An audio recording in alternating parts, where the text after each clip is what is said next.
Hoje eu terminei essa mensagem 3h30 da manhã. Eu fiquei a semana inteira pensando e mexendo e falando, Deus do céu, tem algo aí, e a gente está numa semana agitadinha, né? Empresa, casa. E aí ontem à noite eu comecei a desenhar e fui até as 3h30. Mas é para a honra e glória do Senhor e eu creio que vai edificar a igreja. Amém? O título da mensagem é As Últimas Instruções de Cristo. Eu recebi esse texto há algum tempo atrás para ministrá-lo em um casamento. E as últimas instruções de Cristo, elas aconteceram aos discípulos na última semana que antecedeu a crucificação. Quando Jesus estava ali naquela última semana que antecedia a crucificação, ele teve uma experiência com os seus discípulos que está escrita em Marcos 11, a partir do versículo 12. No dia seguinte, enquanto estavam saindo de Betânia, Jesus teve fome. E avistando ao longe uma figueira com folhas, foi verificar se encontraria nela algum fruto. Chegando perto dela, nada encontrou, a não ser folhas, porque não era época de figos. Então a repreendeu, nunca mais, em tempo algum, coma alguém fruto de ti. Os discípulos escutaram quando proferiu isso. Assim que chegou a Jerusalém, Jesus entrou no templo e começou a expulsar os que ali estavam, apenas comprando e vendendo. Derrubou as mesas dos cambistas e as cadeiras dos que comercializavam pombas. Também não permitia que ninguém transportasse mercadorias pelo templo. E os admoestava, exclamando, não está escrito, a minha casa será chamada casa de oração para todos os povos? Vós, contudo, a tendes transformado em covil de ladrões. Os chefes dos sacerdotes e os mestres da lei escutaram essas críticas e começaram a tramar um meio de assassiná-lo, pois o temiam. Haja vista que todo o povo estava maravilhado com o seu saber e ministração. Ao pôr do sol, eles saíram da cidade. E caminhando eles pela manhã, viram que a figueira secara desde as raízes. Pedro, recordando-se do ocorrido, informou a Jesus, Rabi, eis que a figueira que amaldiçoaste secou. Observou Jesus, tende fé em Deus, e com toda certeza eu vos asseguro que se qualquer pessoa ordenar a este monte, levanta-te e lança-te no mar, e não houver dúvida em seu coração, mas crer que se realizará o que pede, assim lhe será feito. Portanto vos afirmo, tudo quanto em oração pedirdes, tendes fé que o recebestes, e assim vos sucederá. Mas quando estiveres orando, se estiveres algum ressentimento contra alguma pessoa, perdoai-a, para que igualmente vosso Pai Celestial vos perdoe as vossas ofensas. Entretanto, se não perdoardes, vosso Pai, que está nos céus, também não vos perdoará os vossos pecados. Até aqui a leitura. Lendo esse texto por várias vezes durante a minha juventude, eu confesso a vocês que eu pensava assim, como que Jesus, o criador da figueira, sabendo ou ele determinando os tempos e os modos da figueira, sabendo ele que não era tempo de figos, ele vai até a figueira em busca de um fruto, não encontra e amaldiçoa aquilo que foi criado, foi formado por ele. Eu sempre tive uma questão assim, falei, cara, Jesus não me permita a expressão, mas parece até uma ignorância. Você cria um negócio, cria aquilo, determina o tempo e o modo para que as coisas aconteçam, e quando você vai fora de tempo até aquilo, você olha para aquilo, não encontra o resultado e você amaldiçoa, estando fora do tempo correto daquilo ter o resultado que foi criado para ter. Outra situação que eu sempre imaginei na minha mentalidade fértil foi um monte, eu orando em um monte, e esse monte se desgarrando da terra, só eu? Acho que esse monte se desgarrando da terra, aquelas raízes aparecendo, indo até o meio do mais profundo mar e se lançando nas águas. E eu já tentei fazer isso algumas vezes. Não sei se você já passou por essa experiência, mas, cara, a ideia sempre foi assim: eu tenho o poder para executar algo. Eu tenho o poder para mover coisas grandes. Eu tenho autoridade para mudar cenários físicos. E alguns dias atrás eu percebi que toda essa minha mentalidade estava errada. Na verdade, o que Jesus entrega nesse texto é um enigma. Quem aqui já brincou de enigma? Enigma, tem um joguinho enigma, que traduz muito bem o que significa a palavra. Enigma é o seguinte: você pega algumas frases e coloca em lugares diferentes. E aí você pega, a gente fazia isso com os adolescentes, né? Uma dinâmica com eles. Você pega e dá algumas dicas para eles. E eles vão até o lugar onde tem essa frase, eles pegam essa frase e nessa frase tem uma dica e um resultado, e uma parte do resultado que ele vai precisar encontrar em outro lugar. E por assim vai, até que eles consigam chegar num resultado concreto, no resultado que você deseja que ele descubra. Mas ele tem que ir em vários lugares. E esse texto, Jesus está entregando um enigma aos seus discípulos. Ele está dizendo assim: ei, eu estou dizendo algo para vocês que num primeiro momento parece algo absurdo. Mas se você for procurar em alguns lugares específicos, você vai encontrar a resposta daquilo que eu estou falando. E esse enigma, ele se descreve no livro do profeta Miqueias 7.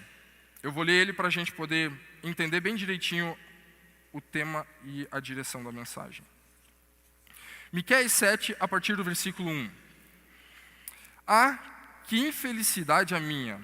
Sou como um homem faminto, que depois da colheita de verão, procura figos nas figueiras e uvas nas parreiras, todavia não encontra mais nada, porque todas as uvas e todos os figos maduros já foram tirados. Eis que as pessoas piedosas desapareceram dessa terra. Não há pelo menos um justo entre a humanidade. Todos os homens estão à espreita, armando ciladas para derramar sangue. Cada ser humano caça seu próprio irmão com um laço. Todos estão com as mãos prontas para praticar o mal. O governo exige suborno e o juiz aceita agrados e presentes. Os poderosos impõem o que querem sobre a terra. Todos tramam em conjunto. Melhor entre os meus irmãos é como um espinheiro. O mais justo é o pior entre uma cerca de espinhos. Eis que é chegado o dia, profetizado pelas suas sentinelas, o dia do castigo de Deus. Portanto, desde agora reinará a confusão entre eles. Não confieis nos vizinhos, tampouco acrediteis nos amigos. Tende todo cuidado com o que dizeis e partilhais com aquele que te abraça. Pois chegou o dia em que o filho despreza o pai, a filha se levanta contra a mãe, a nora se insurge contra a sogra, e os grandes inimigos do homem são os seus próprios familiares. Contudo, quanto a mim, depositarei toda a minha confiança no Senhor. Manterei minha esperança em Deus, o meu Salvador. O meu Elohim, Deus, ouvirá a minha oração. No versículo 18 em diante, ele começa a falar a respeito do monte. Até aqui ele falou a respeito do fruto. Quem é, pois, compatível a ti, ó Deus, que perdoa todos os pecados e não mais relembra a transgressão do remanescente da tua herança? Eis que tu não permaneces irado para sempre, pelo contrário, teu prazer eterno é demonstrar o teu amor. De novo, terá compaixão de nós, pisarás as nossas malignidades e atirarás todos os nossos pecados nas profundezas do mar. Mostrará a tua lealdade a Jacó e teu amor misericordioso a Abraão, conforme assim o prometeste sob juramento aos nossos antepassados na antiguidade. Interessante o enigma, não? O texto de Miqueias 7 explica perfeitamente, na verdade ele é uma profecia a respeito daquilo que ia acontecer em Jerusalém. E agora eu quero reportar você a pensar no cenário que Jesus estava vivendo naquele dia. Jesus, ele chega em Betânia, pelo que eu pesquisei, Betânia é mais ou menos entre 4 a 5 quilômetros de Jerusalém. E o Monte das Oliveiras fica a mais ou menos 1 quilômetro de Jerusalém. Ou seja, é uma região montanhosa, onde se você andar, provavelmente você vai conseguir enxergar um monte. Quando Jesus sai de Betânia e vai, no primeiro dia a Jerusalém, virar as mesas dos fariseus, enfim, dos sacerdotes lá, ele passa pela figueira, amaldiçoa a figueira e diz aos seus discípulos: cuidado, não existe tempo para não ser encontrado fruto em você. O enigma não era uma ignorância de Jesus amaldiçoando aquilo que ele criou para dar fruto num tempo certo. O enigma era que os discípulos pensassem na profecia de Miqueias e entendessem que não poderia haver um tempo na vida deles onde não havesse piedade, onde não havesse amor ao próximo, onde não havesse compaixão pelo próximo. Não havia um tempo na vida dos discípulos onde eles poderiam ser encontrados em si, na sua consciência, sem frutos. Esse foi o enigma que Jesus entregou a respeito de frutos naquele dia. Aí eles vão até Jerusalém, Jesus vira as mesas, ele faz uma geral, faz uma limpa no templo e sai de Jerusalém. E volta para Betânia. E no segundo dia, quando eles saem de Betânia e novamente vão a Jerusalém, eles passam pela figueira, têm uma experiência com a figueira, têm a experiência da figueira seca, e ali Jesus já engata o segundo ensino, dizendo que se você tiver fé do tamanho de um grão de mostarda, você tem a autoridade para fazer com que essa montanha se desgarre da terra e vá até as profundezas do mar. Segundo a profecia de Miqueias, ele está dizendo que a montanha que precisa ser removida é a montanha de pecados, que estava estabelecida dentro do templo do Senhor. Então, logo após de Jesus dar uma demonstração de uma limpeza no templo, ele entrega um enigma aos seus discípulos dizendo: cuidem com esses pecados. Cuidem com esses pecados. É interessante que dentro de todo esse mover, dentro de toda essa consciência que eu estou tentando entender, Jesus ele nunca se preocupou em reestabelecer o templo. Jesus ele nunca se preocupou em reestabelecer Jerusalém. Muito pelo contrário, ele foi crucificado fora das portas e ainda disse que os muros cairiam. Agora, por outro lado, ele curou muitas pessoas. Ele abençoou muitas pessoas. E por quê? Porque na nova aliança com Cristo Jesus, o templo não é mais paredes e altar. A restauração do templo que Jesus estava falando, somos nós. É o meu corpo. Jesus estava dizendo: tome cuidado com a sua vida. A sua vida não pode ser uma vida sem frutos e de pecados. Por quê? Porque o meu Espírito Santo, ele vai ter que ter morada em você. E para o meu Espírito Santo ter morada em você, o seu corpo precisa ser encontrado em santidade. O seu corpo precisa ser encontrado puro, para que o meu Espírito Santo possa morar em você, a fim de que o reino dos céus se manifeste através de você. A restauração do templo que Jesus trouxe naqueles dias, demonstrando esse ensino, esse enigma, para a próxima aliança que seria estabelecida após a sua morte, era: restaurem as pessoas, curem as pessoas, cuidem das pessoas. Por quê? Porque esse é o meu templo de adoração. É aí aonde a adoração, é aí aonde o fruto vai acontecer. Esse foi o último ensino de Jesus, antes da crucificação. Agora, quinta-feira passada, tive a oportunidade de estar junto com a igreja, servindo alguns moradores de rua. E eu já estava mais ou menos com essa ideia na cabeça, E eu estava ali, olhando todo aquele cenário. Eu estava perguntando para o Espírito Santo: Senhor, como é que faz para restaurar esses templos aqui?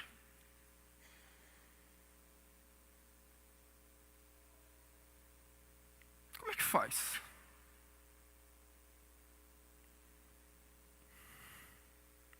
Templos destruídos, templos acabados, perdidos no pecado, sem frutos, fadados pela nova aliança a terem um encontro com o fogo, com as trevas, porque se neles não for encontrado fruto, e se neles só for encontrado pecado, esse templo vai ser destruído, irmão. Nós temos como visão da igreja amar a Deus e amar as pessoas. Essa é a visão da igreja. Para o meu entendimento, eu caminho sobre eu amo as pessoas para amar a Deus. Essa é uma definição que eu carrego. Eu amo as pessoas para amar a Deus. Porque o fruto, como nós lemos na profecia de Miqueias, ele está 100% ligado a pessoas piedosas, pessoas que estão sendo justas, pessoas que não tramam ciladas umas entre as outras, pessoas que não estão pensando em tramar laços contra o próximo. Ou seja, a frutificação que Deus está desejando de mim e de você é que nós possamos viver em comunhão, em unidade, falando a mesma língua, tendo o mesmo entendimento.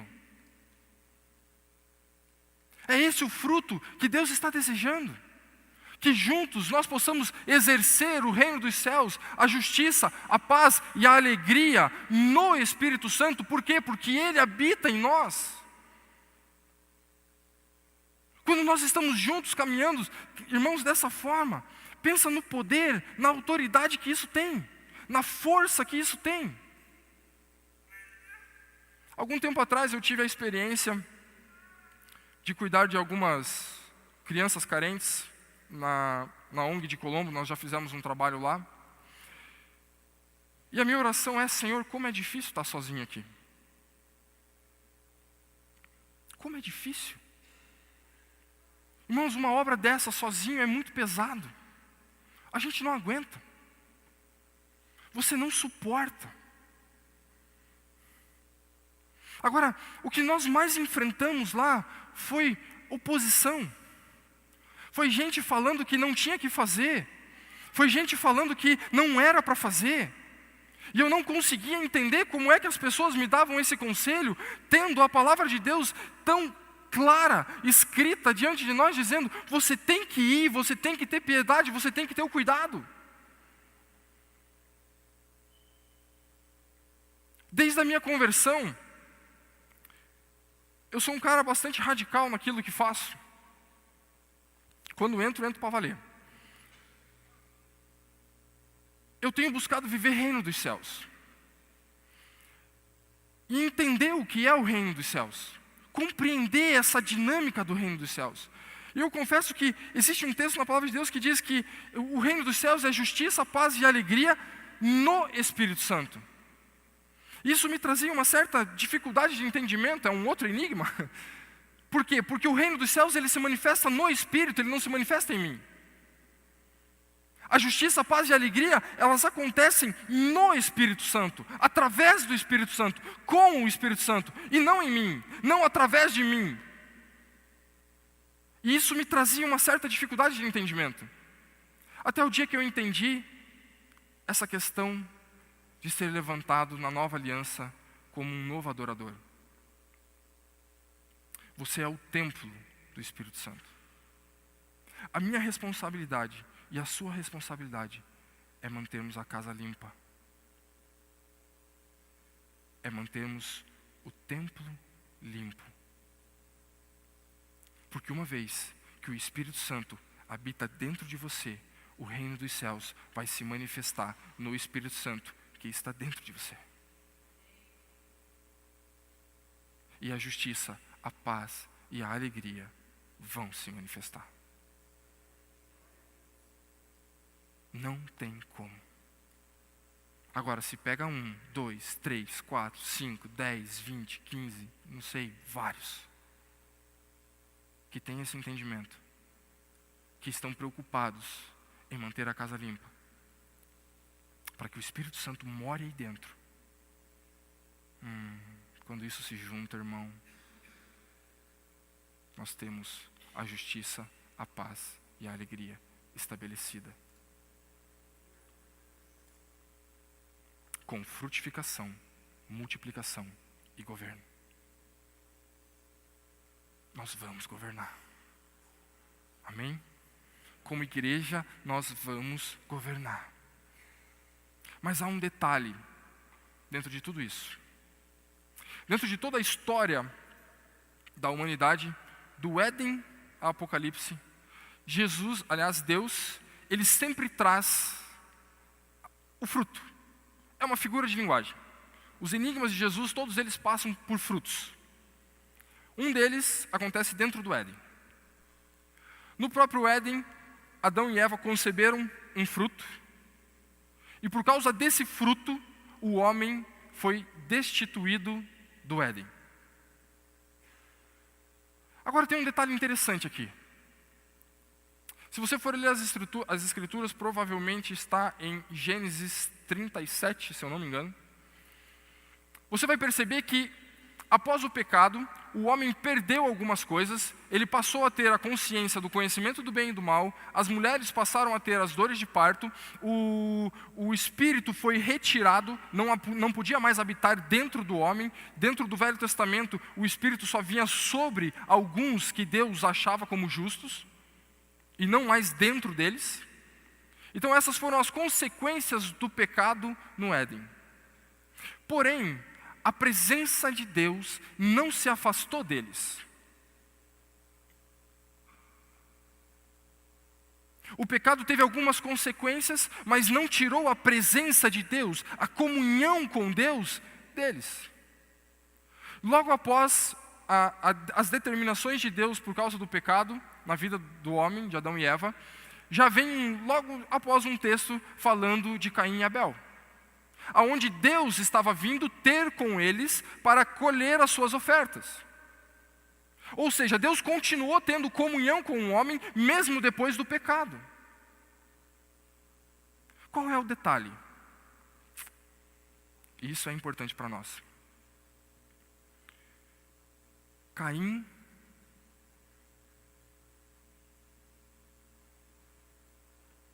teve inveja do seu irmão.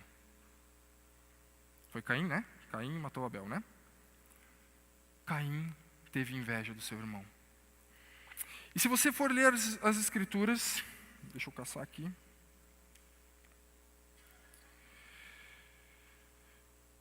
Se você for ler as escrituras a respeito de Caim e Abel, você vai perceber que Caim, enquanto estava trazendo as suas ofertas, ele teve inveja do seu irmão. Deus, em nenhum momento, falou mal da oferta de Caim. Deus não exortou Caim por causa da oferta. A oferta estava errada. Não foi isso que Deus fez. Deus disse: Caim, porque o seu rosto está transtornado, porque você tem ódio pelo seu irmão. Olha a consequência. E disse Caim, Gênesis 4, desculpa, não é 37, é 4. Gênesis 4, 6, 7. O Senhor disse a Caim: por que estás furioso? Por que se transtornou o seu rosto? Se você fizer o bem, não será aceito. Mas se não fizer, saiba que o pecado o ameaça à porta, e ele deseja conquistá-lo, mas você deve dominá-lo. Deus aqui não exorta Caim por causa da oferta que ele está trazendo. Deus está exortando ele porque algo está no coração dele que não condiz com a oferta que ele está trazendo. O que Deus ressalta no texto é: cuide do bem.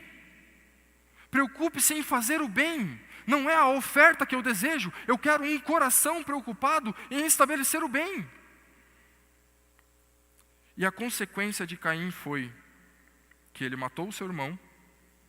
E no versículo 13 e 14, disse Caim ao Senhor: meu castigo é maior do que posso suportar. Hoje me expulsas dessa terra, e terei que me esconder da tua face. Serei um fugitivo errante pelo mundo, e qualquer que me encontrar, me matarás. Mas espera aí, nós não conhecemos na palavra de Deus que o salário do pecado é a morte? O que é que trouxe morte para Caim? Foi a desobediência a Deus? Ou o ódio ao seu irmão?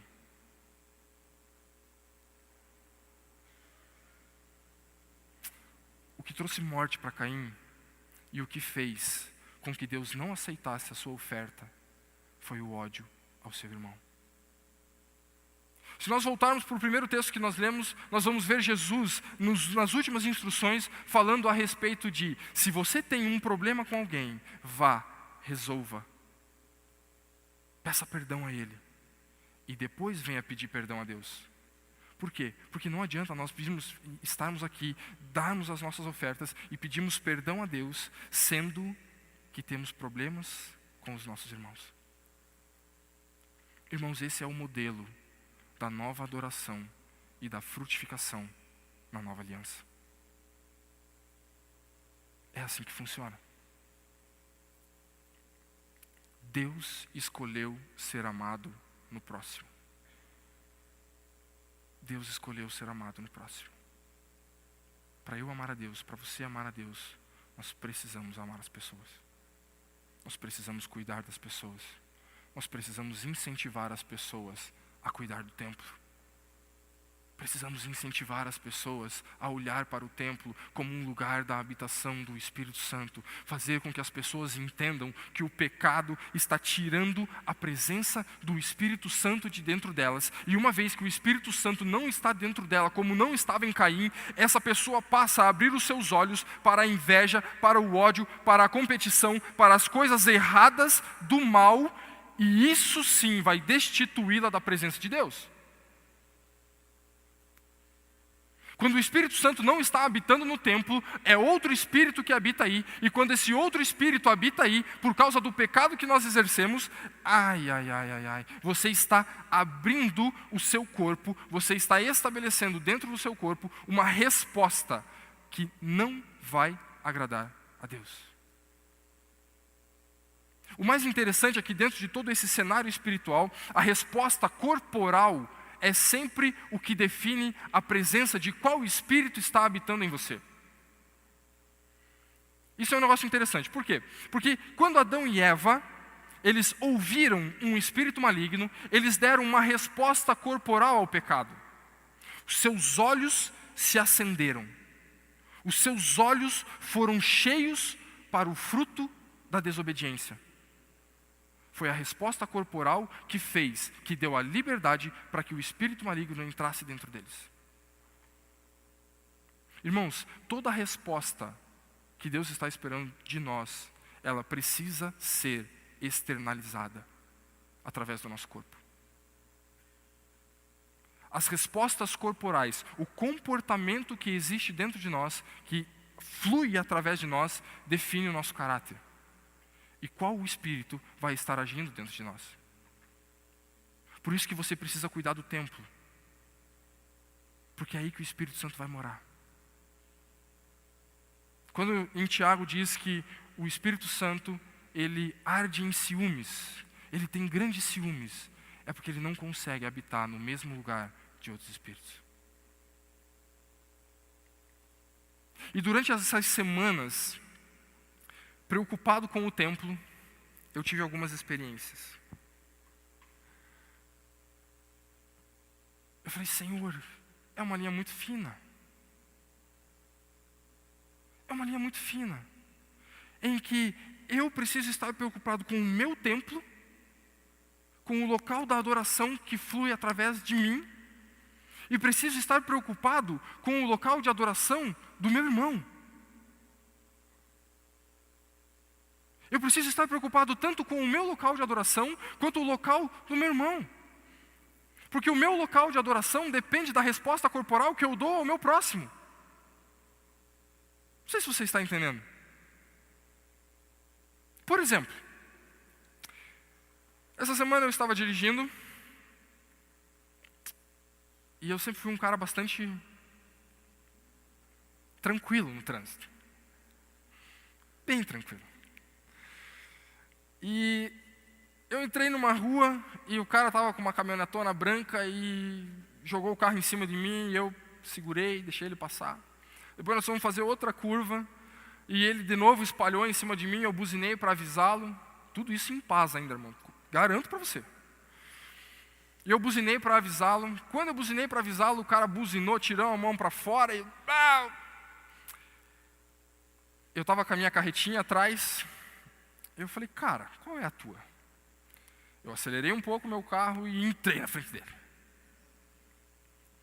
Aí ele precisou frear e buzinar com razão, porque daí eu tranquei ele. E na hora, esse texto me veio na cabeça. Falei, Senhor, como é fino. Por quê? Porque eu acabei de deixar de ser o templo do Teu Espírito Santo. Por 2 motivos. Eu odiei o meu irmão e eu causei ódio no meu irmão.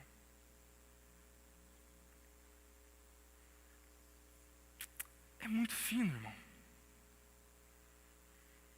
É uma situação muito difícil. Não é impossível. Mas ele nos alerta. No dia seguinte, estava eu de novo dentro do meu carro, com as minhas 2 filhas, minha esposa. E eu sempre gostei de andar bem devagar. De repente surge um Subaru, e na hora eu já bati a alavanca para o manual e falei, vamos. Irmãos, esse sou eu, tá? Fica tranquilo, vai dar certo. E no mesmo momento que eu bati na alavanca, irmãos, eu estava com a minha esposa e minhas 2 filhas no carro. No mesmo momento que eu bati na alavanca, o Espírito Santo falou comigo de novo. Você vai de novo? Eu joguei no drive e falei, não vou. Olhei para a Fernanda, dei uma risada, ela não entendeu nada. Por quê? Porque eu tenho que estar preocupado. Irmãos, ia me trazer paz? Ia.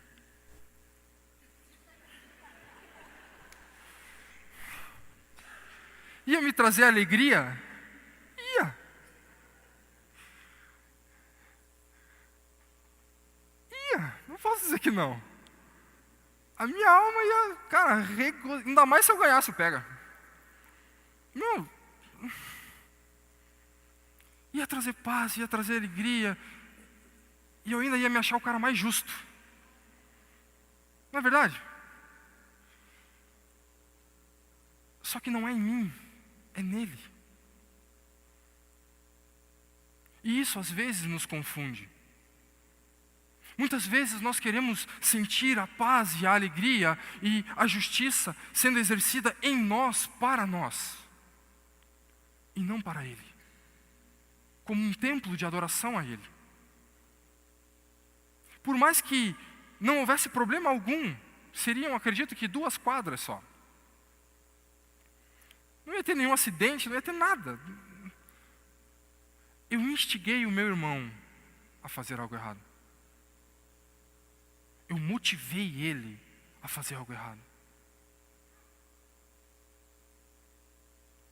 Quando eu me converti, com 19 anos, eu tinha uma Marajó.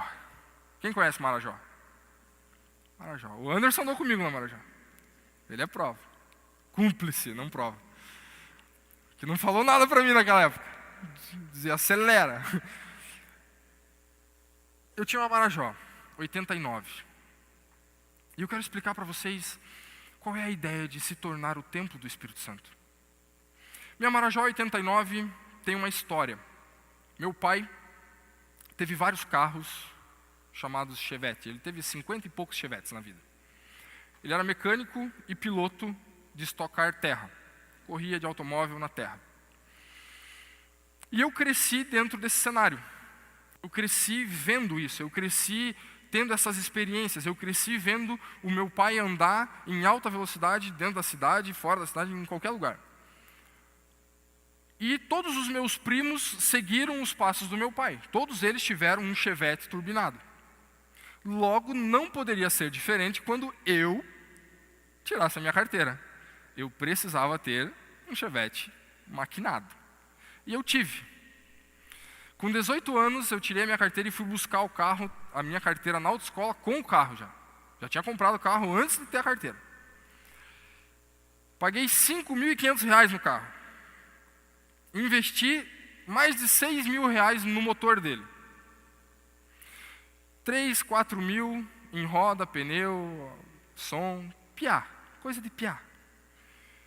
O som e a roda eu pus antes de casar, porque se eu pusesse depois, se eu casasse e tivesse que pôr depois, a Fernanda não ia deixar eu pôr as rodas. Aí eu pus antes de casar, eu já estava noivo. Mas a história é a seguinte. Certo dia eu fui buscar minha mãe, ela estava fazendo ITM. E antes de ir para a ITM, eu cheguei em casa e falei, pai, vamos assistir uma fita tua aí. É tudo fita VHC ainda. Coloquei a fita, começamos a assistir, e aquele negócio veio, né? Nossa, corrida e tal, não sei o quê. Aí daqui a pouco a mãe liga, mãe, eu vou te buscar. Pode achar que eu vou buscar. O pai falou, eu vou, não, deixa que eu vou. Peguei o carro e na frente de casa já saí, enfim. Aí ali no Mufato, que tem entre a Via Rápida do Portão e a Kennedy, antigamente não tinha aquela trincheirinha que fizeram ali, era direto, né? E eu já entrei naquela curva do Mufato a toda velocidade, cantando as borrachas. Quando eu parei no sinaleiro, eu só ouvi o spray de uma picapezinha turbo chegando do meu lado. E parou, do meu lado. E nós dois de frente para o sinaleiro, a minha mãe ficava à esquerda e o pega ficava para frente. A minha mãe esperou, irmão. A minha mãe esperou. Só que, alguns dias depois, eu fui a uma ministração na igreja, onde o pastor Papi pregou em sermos espremidos por Deus, para que de nós flua apenas o óleo. E naquele dia eu tive a minha primeira experiência com o Espírito Santo. Ele convidou todos a virem à frente e perguntarem a Deus o que é que atrapalhava o relacionamento com Deus. O que é que impedia que o óleo fluísse através da sua vida? O que é que impedia que o templo fosse um templo de adoração? Eu sentei lá na frente ainda, era o meu segundo ou terceiro culto, depois de convertido. E eu senti muito forte no meu coração, você precisa largar até o carro. Falei, coisa da cabeça. Eu aprendi mais rápido repreender o maligno do que ouvir a voz do Espírito. Não, coisa do maligno, não tem nada a ver isso aí. Imagina, meu carro, comprei agora, mereço, suei para tê-lo. Irmãos, não deu 2 semanas, meu carro estava esmagado entre uma Kombi e uma árvore. Eu parei o carro na frente da empresa, e na empresa da frente tinha uma rampa e uma Kombi. O cara desceu da Kombi e esqueceu de puxar o freio de mão. A Kombi despencou e deu na lateral do carro e esmagou contra a árvore. Acabou com o carro. Eu olhei o carro, na hora, o Espírito Santo me falou, você não entregou, então eu vou tirar. Eu fui para casa chorando, chorei bastante. Me ajoelhei e falei assim, Senhor, se o Senhor é poderoso mesmo, tira do meu coração o amor pelo carro, mas não me tira o carro. Olha a ignorância, irmão. Para você ver como a gente é falho como templo da adoração. Aí, eu arrumei o carro, consertei o carro, e voltei a andar com o carro. Da mesma forma que eu andava antes. Casei com a Fernanda. Casei, né? A gente vendeu depois, né? A Fernanda adorava o carro porque embaixo do carro tinha um neon. Ela entrava no carro e perguntava onde é que estava a luz. O botão da luz. Lembra Velozes e Furiosos? Era a fase, era o neon. Tinha o neon na Marajó. O Anderson também gostava, nem dizer que não. Gente, começou um processo entre eu e o carro, que eu entrava no carro e o carro não ligava. Não funcionava o carro. Eu saía do carro, meu pai entrava, o carro ligava. Eu entrava no carro, saía de casa, 2 quadras o carro parava. O carro não anda. Eu descia do carro, meu pai entrava, o carro ligava e ele ia até em casa. Eu falei, Senhor, que isso, cara? Precisa ser assim, desse jeito. Um dia eu fui cortar o cabelo, umas 8 quadras mais ou menos da empresa. Parei, cortei o cabelo, desci, não liguei o carro, aliás. O carro não funcionou. Larguei lá com chave e tudo. Cheguei na empresa, o pai perguntou, cadê o carro? Eu falei, está lá na rua, cadê a chave? Está dentro, o carro não funciona. Quem vai roubar um carro que não funciona? 5 minutos, ele estava dentro da empresa com o carro funcionando. Irmãos, o carro parou de funcionar na minha mão. E aí eu entendi, com muito custo, com muita dificuldade, que eu precisava ser um templo da adoração ao Senhor. E a resposta corporal que eu estava dando com aquele carro impedia que o Espírito Santo fluísse através da minha vida. Nós vendemos o carro, comprei vários carros depois daquele, e eu nunca mais tive problemas iguais, similares, mas não iguais. Não na mesma proporção. Irmãos, é assim que funciona. Quando Jesus ele vem e entrega esses últimos detalhes, esses enigmas, ele está dizendo, cuide do templo. Cuide para manter o templo restaurado. Cuide para manter o templo em pé, para que o meu Espírito Santo possa habitar dentro de você. E uma vez que o Espírito Santo está dentro de você, porque o reino dos céus se manifesta em justiça, paz e alegria, no Espírito Santo, ele estando dentro de você, você vai transformar o cenário que está à sua volta. Você vai fluir. É assim que acontece. Eu não sei qual é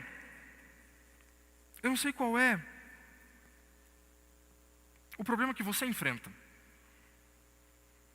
Qual é a dificuldade que você enfrenta dentro dos resultados comportamentais que você tem. Mas a minha intenção hoje aqui é fazer com que você pare para refletir que você é o templo da morada do Espírito Santo.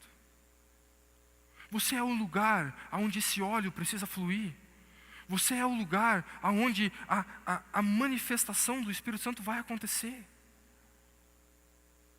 Irmãos, e que as evidências dele surjam, que as evidências dele venham. É impossível que eu e você possamos experimentar a justiça, a paz e a alegria do reino dos céus, tendo o templo em pecado. A mensagem que Jesus trouxe naquela época foi: ei, é chegado a vós o reino dos céus. Ele foi até o templo e disse: o templo está contaminado, o templo está todo errado, o templo está perdido. E aí ele foi curando as pessoas. Ele foi restaurando um novo templo, um novo lugar da morada. Irmãos, a Arca da Aliança era o lugar onde o Espírito de Deus habitava, amém? O que tinha dentro da Arca da Aliança? As tábuas da lei. Eu e você somos a Arca da Aliança. O que tem que estar dentro de você? A lei. E a lei é: ame o seu próximo como Jesus amou. Meu Deus! Olha isso! Jesus transformou, Jesus tirou, Jesus quebrou tudo que existia na época. Ele foi contra todo o cenário formado. E ele Ele disse: desde a existência, desde o Éden, a esperança, a expectativa do meu Pai é que o Espírito dele habite dentro de você. E por causa do pecado isso foi perdido, mas eu estou entregando a vocês a possibilidade de resgatar. Agora tem um detalhezinho importante. Quando o homem comeu o fruto no Éden, ele passou a ser conhecedor do bem e do mal. Isso não foi restituído em Jesus. Nós não fomos levados novamente à condição de não termos a consciência do bem e do mal como era no Éden. Isso não aconteceu. O que Jesus fez foi nos dar todas as ferramentas para que possamos ser e executar o bem, a fim de que, executando o bem, o Espírito Santo possa morar em nós e o reino dos céus possa se manifestar no Espírito que está em nós. A minha luta e a sua luta não é contra espírito maligno. A nossa luta é contra o templo do Espírito Santo. Falando individualmente, amém? Individualmente, a minha luta é manter o templo santo, manter o templo puro. Essa é a minha luta individual. Agora, quando nós vemos um irmão, quando nós vemos alguém com o templo destruído, com o templo profanado pelo pecado, nós temos que olhar para ele, amá-lo, clamar para a misericórdia do Senhor, para que ele possa ser o templo do Espírito Santo. É isso que Jesus está dizendo. Dentro desse enigma de frutos e montes. Irmãos, vamos acordar para uma nova realidade. A realidade em que eu e você somos a casa do Espírito Santo. Você carrega esse legado aonde quer que você vá.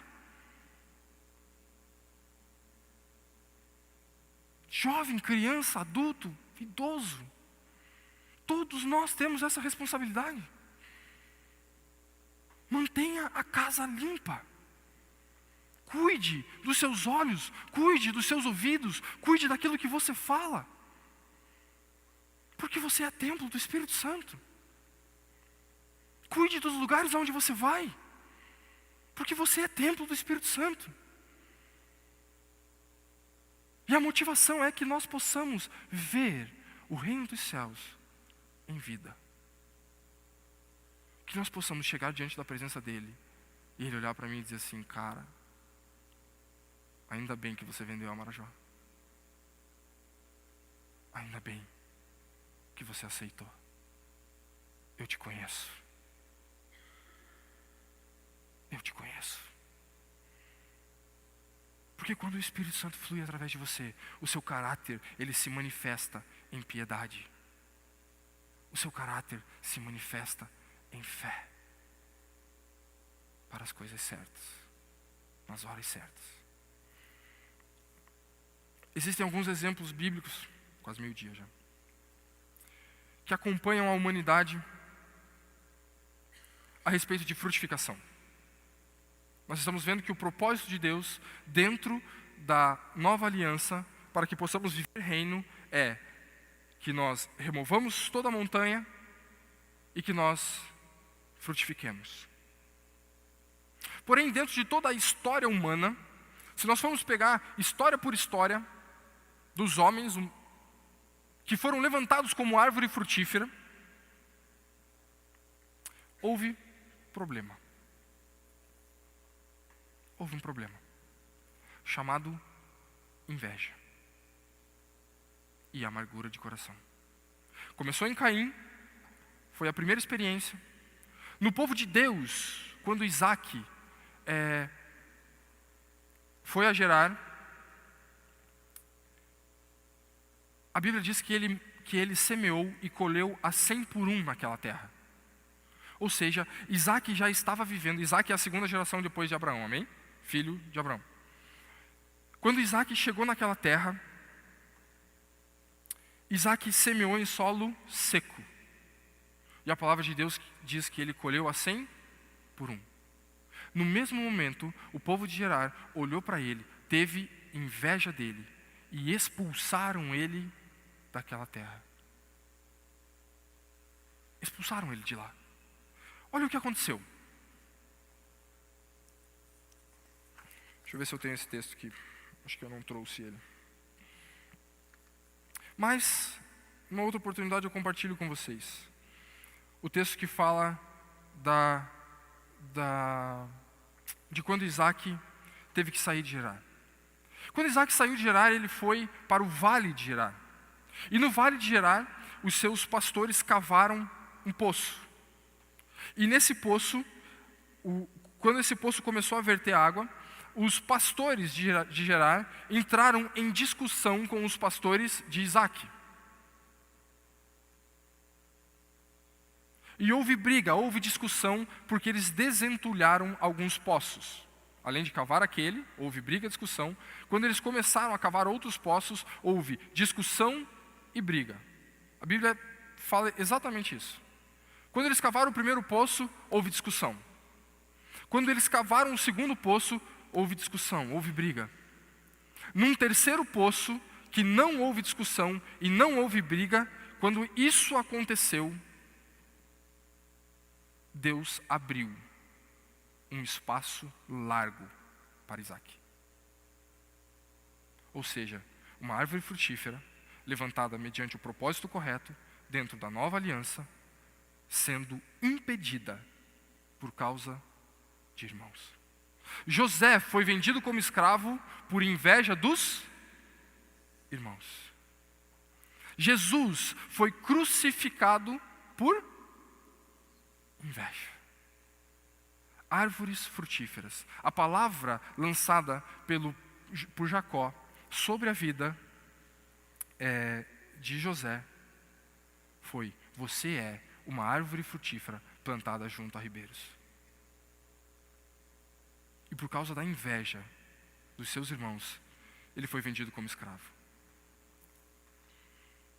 Irmãos, a inveja, ela tem uma consequência catastrófica para aquele que tem a inveja. Se eu estou dando uma resposta corporal de inveja sobre algum irmão, isso é catastrófico na sua vida. Agora, o detalhe não impede de que a pessoa que você está invejando passe por problemas. Não estou dizendo que ela não vai alcançar o resultado, porque José governou. Jesus reina até hoje. E Isaac foi para um lugar bem largo. Eles alcançaram o resultado. Irmãos, nós temos um resultado aqui. Nós temos um propósito. E em nome de Jesus nós vamos governar. Em nome de Jesus nós vamos para um lugar largo. Oh, profético. Em nome de Jesus nós vamos multiplicar para a honra e glória dele, porque esse é o propósito dele, uma vez que nós nos estabelecemos como templos do Espírito Santo. Queria chamar o pessoal do louvor. Quero convidar a igreja a se levantar. Vamos orar ao nosso Pai. Se você puder levantar uma das suas mãos. Pai Celestial, em nome do Senhor Jesus, eu quero colocar diante do Senhor cada coração aqui, Pai. Deus, que o Senhor possa estar passando esse momento o seu filtro. Que o Senhor possa estar trazendo à mente de cada um o discernimento. O discernimento de sermos templo do Teu Espírito. De sermos morada do Senhor. De sermos o lugar aonde o Senhor escolheu para habitar. Pai Celestial, em nome do Senhor Jesus, que nenhum aqui, que ninguém aqui saia deste lugar com dúvidas a respeito do propósito, do porquê foi criado por Deus, do porquê foi feito filho. Pai, que todos nós, como templos do Teu Espírito Santo, possamos adorar e frutificar ao Senhor. Que possamos amar ao Senhor acima de todas as coisas e também possamos amar os nossos irmãos como o Senhor ama. Que nós possamos estar com os olhos abertos, com os ouvidos abertos. Que nós possamos compreender em nossos corações a mensagem do Teu reino. Que haja em nós a transformação necessária, Senhor. Para que o Teu Espírito Santo habitando em nós, Ele possa fluir as coisas do Teu reino em justiça, paz e alegria. Usa-nos, Pai, como embaixadores do Seu reino. Pai, eu clamo ao Senhor para que todos nós possamos alcançar essa realidade. Que todos nós possamos alcançar, Senhor, uma vida de santidade, uma vida pura, uma vida de adoração ao Senhor, uma vida de frutos, onde cuidamos de nós e cuidamos do próximo. Ajuda-nos, Pai, a como igreja, a restabelecer os templos caídos. Ajuda-nos, Senhor. Que o Teu Espírito Santo flua, porque é Ele quem faz, não somos nós. Em cura, em libertação, em salvação. Que o Teu Espírito Santo flua. Esse é o nosso desejo, Pai. Esse é o nosso desejo.